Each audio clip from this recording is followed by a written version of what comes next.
نحمده تعالى ونستغفره ونستهديه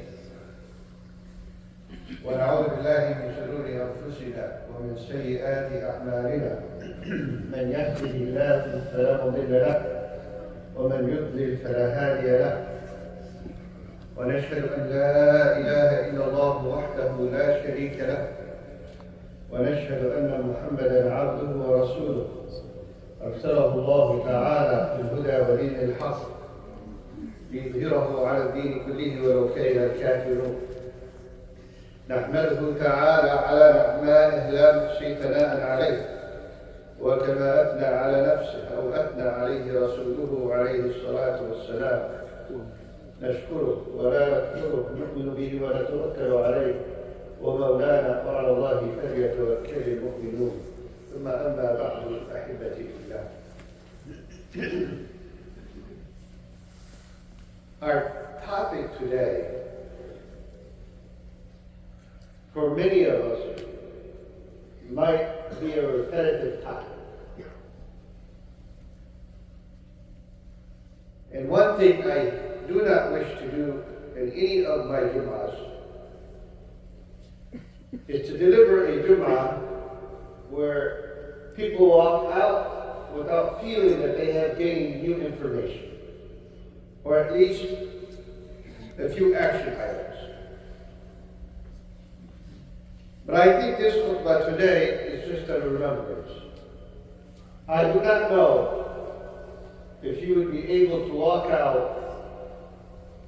with anything new. So my apology before I start. I was reading an article last week, and I had intended to talk about it last week's khutbah. For some reason, when I started my khutbah, I totally forgot about it. That article was saying that over $1 billion a year, that's billion with a B, over $1 billion a year, people spend on soul searching.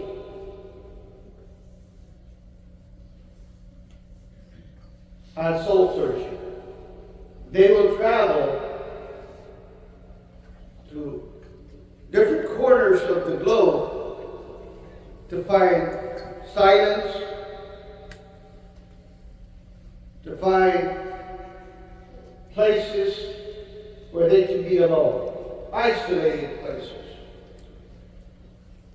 In fact, if anyone of you follow football, last year one of the well-known players of the game, a Hall of Famer, big-time player, put himself in a complete darkness for 10 days. Complete darkness. No phone, no light, nothing. Aaron Rodgers. For 10 days, he took himself out of the world to figure himself out. With all the wealth and fame and intellect, he needed to figure himself out. And over $1 billion people spent to figure themselves out. Now, may Allah have mercy on my grandmother. Had I asked her who she is and what she's doing in this world, she would have had an answer. She wouldn't have any hesitation in answering why she exists in this world. It couldn't be any clearer in the Quran, وَمَا خَلَقْتُ الْجِنَّ وَالْإِنسَ إِلَّا لِيَعْبُدُونَ. It couldn't be any clearer in the Quran that when Allah Ta'ala sent Adam to earth, they are to build it and continue their journey to return to where he was descended from. قُلْنَا اهْبِطَا مِنْهَا جَمِيعًا فإما يأتينكم مني هدى فمن اتبع هداي فلا يضل ولا يشقى. He was sent, and if the guidance comes, he follows, and whoever follows that guidance, they will not be in vain or astray or lost. It's that simple. It couldn't be any kind of complications with it. A man comes, overhears Rasul sallallahu alayhi wa sallam and Muhammad speaking. They were discussing Islam philosophically. And he's listening to them and has no idea what they're saying. So he said, Wallahi, Ya Rasulullah, La afhamu baydanatuka wa la baydanatuka. I have no idea what you or Muhammad are saying. He used the word daydana. Means blabber. The gibberish talk that you two are talking. So the Rasul simply asked him, what do you believe? He said, I believe in Allah subhanahu wa ta'ala, I believe in this and that. He said, that's exactly what Muhammad and I were talking about. Said, he reached it with simplicity, that Allah ta'ala is who he worships. World doesn't have to be complicated. Now that's my introductory to the khutbah today. Now one day the Rasul was sitting with his companions. He took his stick and he made a straight line. Then he made a whole bunch of lines on the side, going all over the direction. All over. Haphazard lines. This will go this way, that way, this way, whatever. And he said, this is my path. And these are the path of the shaitan. هذا سبيل. This is my path. And these are the path of the shaitan. They go all over the place. And we learned in school, the quickest way to reach your destination is taking a straight line. Anytime you curve around, if you're lucky to get to the end, it'll take a long time. But most likely, you'll get lost. قل هذه سبيلي أدعو إلى الله على بصيرة أنا ومن اتبعني. And the straight line is so clear because it's based on clearness,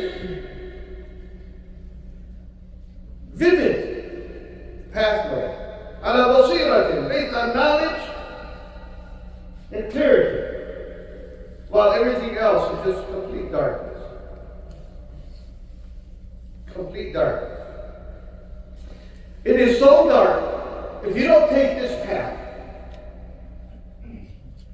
that imagine you cannot see your hand in front of you. If all of us were to put our hands right now in front of our faces, we would see our hands. We would see the lines on our palm. We would see everything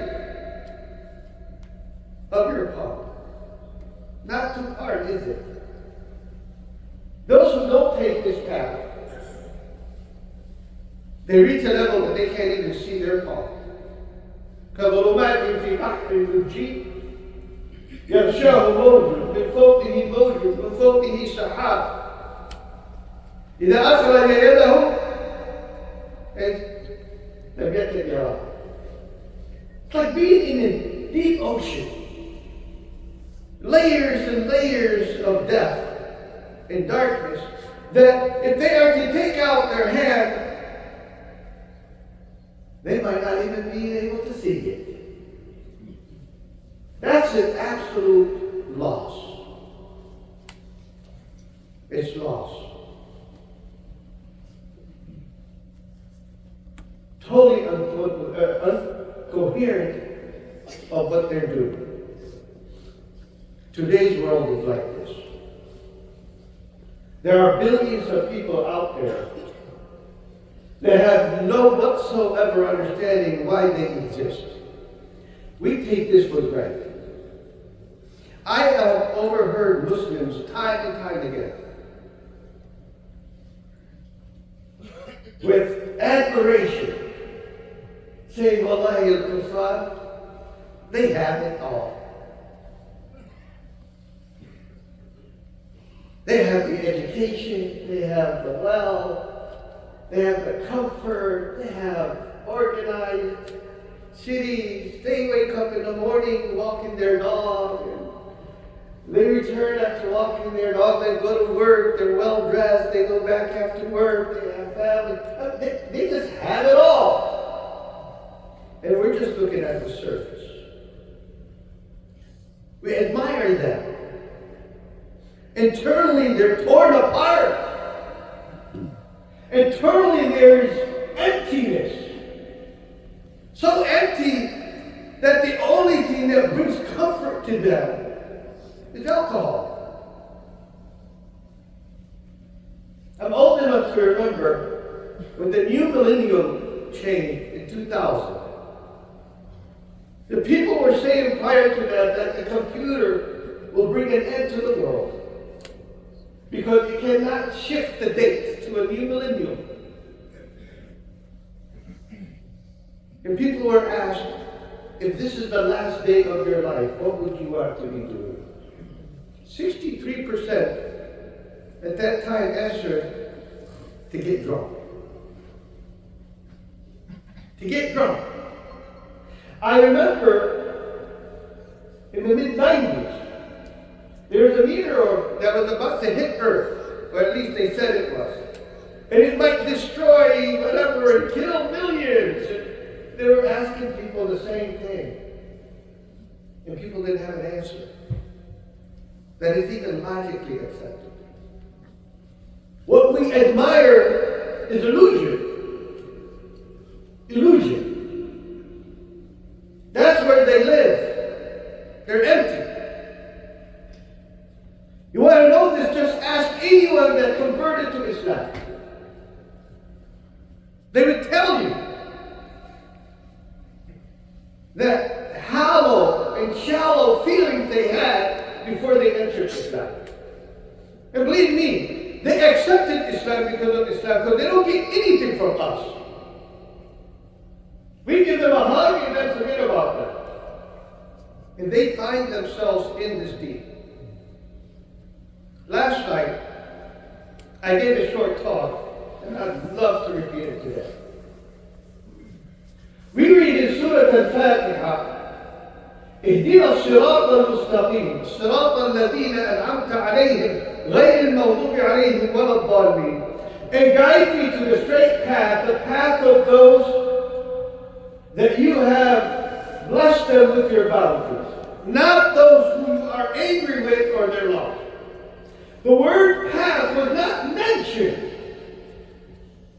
in front of those who are lost or Allah Ta'ala is angry at them. The word path was mentioned before the people that He had blessed. Because that's the only path that is recognized, that's identified, that has meaningfulness, that has value, that has a direction, that has a destination. The path of those who Allah Ta'ala is angry at or lost, they're lost. There is no outcome that is acceptable from that path. There is no win for a person to take that path. It should not be appreciated, mentioned, recognized, identified. It's non-existent. It's harmful. That's the path of those who the majority of us admire. They're lost.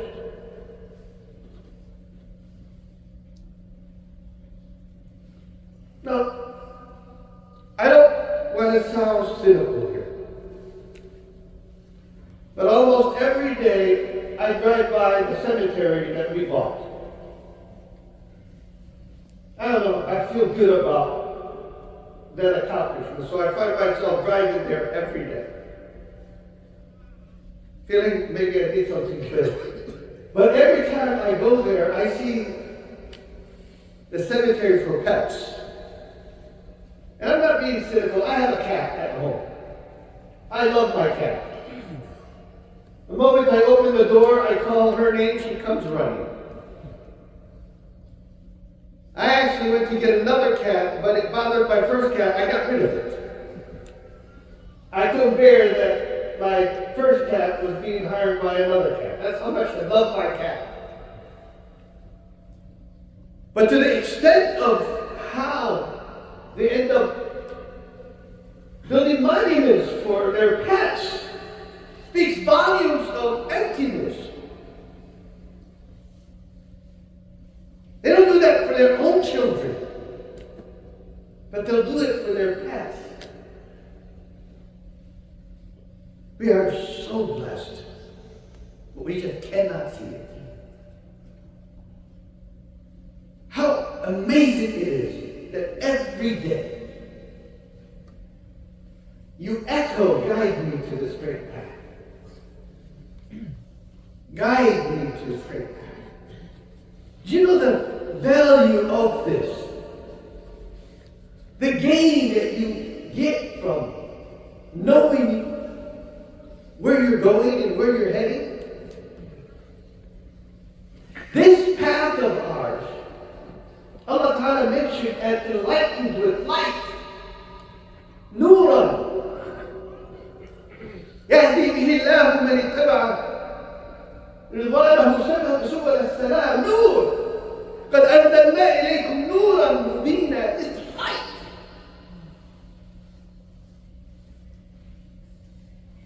Brightness, clarity.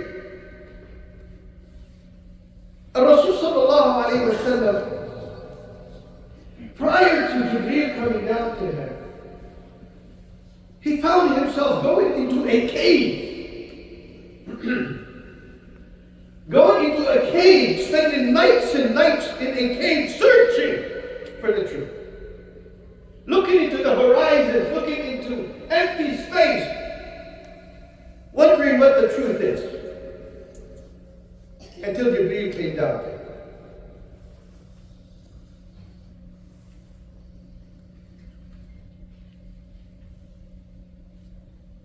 It's incredible how little appreciation we have for what we have. We say Alhamdulillah constantly, but wallahi, we don't really sense how fortunate we are to wake up every morning knowing what a Muslim is blessed with this deed. This clarity of this deed.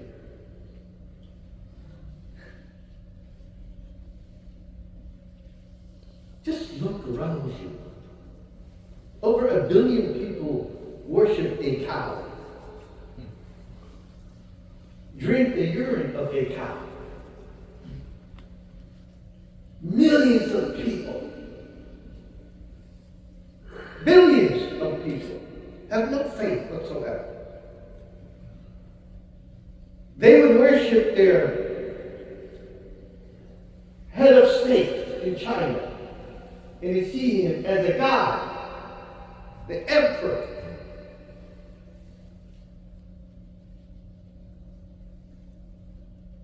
There are folks out there that don't even understand their own identity as a human. Forget faith.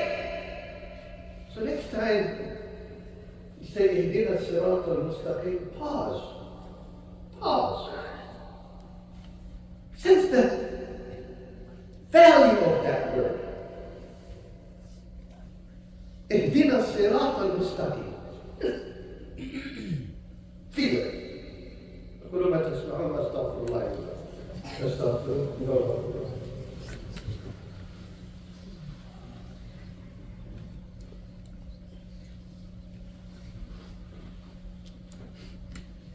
إن الحمد لله نحمده تعالى ونستغفره ونستهديه ونعوذ بالله من شرور أنفسنا ومن سيئات أعمالنا من يهده الله فلا مضل له ومن يضلل فلا هادي له ثم أما بعد. الرسول صلى الله عليه وسلم was walking the streets of Medina. Just to let you know the value of the simple truth of what this deen is, the simple truth of you worshiping only one God. He saw this little girl. She's enslaved. She's a slave. And he asked her, "Ain't Allah? Where's Allah?" He goes, "في السماء." من أنا؟ قلت رسول الله. He turned to her owner and he said, "أعتقها فإنها مؤمنة." Set her free. She's a believer. Now, that does not mean that if you're not a Muslim, then you should be enslaved. But the Rasul's message in this hadith is that unless you are a Muslim, you are a slave. Not by someone owning you, it's by you not owning yourself. You understand that? The only way for you to own yourself and be free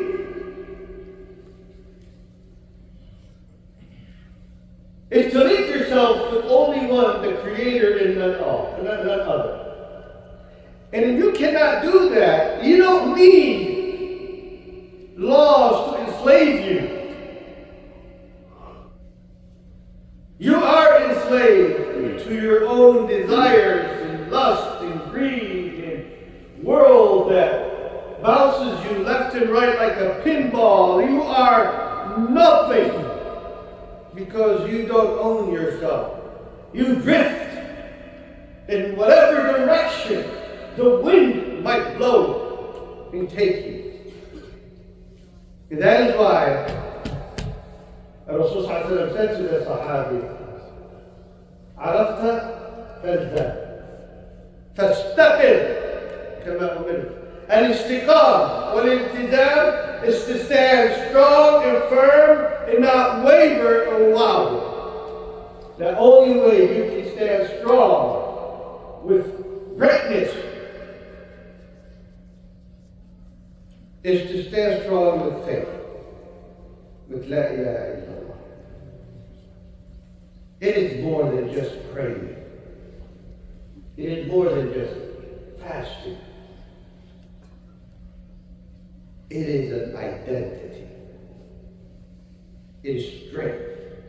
It is power. It is strength. It's a power that instills in you that you cannot be shaken, even if it means to be cut limb by limb. ولست أبالي حين أقتل مسلما على أي جنب كان في الله مصرعي أو على أي شق كان في الله مصرعي وذلك في ذات الإله وإن يشاء يبارك على أوصال شلو الممزع. It does not matter if I was to be cut piece by piece, limb by limb, if it is for this deed. That, my brothers and sisters, is power. Many of us cannot comprehend it. But those who are willing to face the ultimate sacrifice are easily understanding. اللهم لا تدع لنا ذنبا الا غفرته ولا هما الا فرجته ولا دينا الا قضيته ولا حاجه من حوائج الدنيا والاخره هي لك رضا ولنا فيها صلاحا الا اعنتنا على قضائها ويسرتها برحمتك يا ارحم الراحمين. اللهم اصلح لنا قلوبنا، اللهم نقضي لنا نفوسنا، اللهم ثبتنا على الحق يا رب العالمين. اللهم ارزقنا إيمانا لا يتزعزع، اللهم ارزقنا يقينا لا يتضعضع، اللهم ارزقنا ثقة بالله لا تهتز، اللهم أحينا كما ترضي وأمتنا كما ترضى، اللهم احينا على رضاك وامتنا في رضاك. اللهم احشرنا يوم العرض عليك وانت تنادينا يا عبادي. اعلموا احبتي في الله ان الله تعالى يقول ان الله وملائكته يصلون على النبي يا ايها الذين امنوا صلوا عليه وسلموا تسليما. ثم اعلموا ان الله تعالى يقول ان الله يامر بالعدل والاحسان وايتاء ذي القربى وينهى عن الفحشاء والمنكر والبغي يعظكم لعلكم تذكرون. فاذكروا الله العظيم الجليل يذكركم واشكروه على نعمه يزدكم ولذكر الله اكبر والله اعلم ما تصنعون. One of our brothers had a relative that passed away, so please make dua for their relative. May Allah subhanahu wa ta'ala have mercy on those who died. اللهم اغفر لحينا وميتنا. اللهم ابدلهم دارا خيرا من دارهم واهلا خيرا من اهلهم. اللهم اجعل قبرهم روضة من رياض الجنة ولا تجعل عليهم حفرة من حفر النار. اللهم ارحمنا إذا سرنا إلى ما صاروا إليه. اللهم ارحمنا إذا ما صاروا إليه. اللهم ارحمنا إذا ما صاروا إليه. اللهم انصر أهل فلسطين. اللهم انصر أهل فلسطين.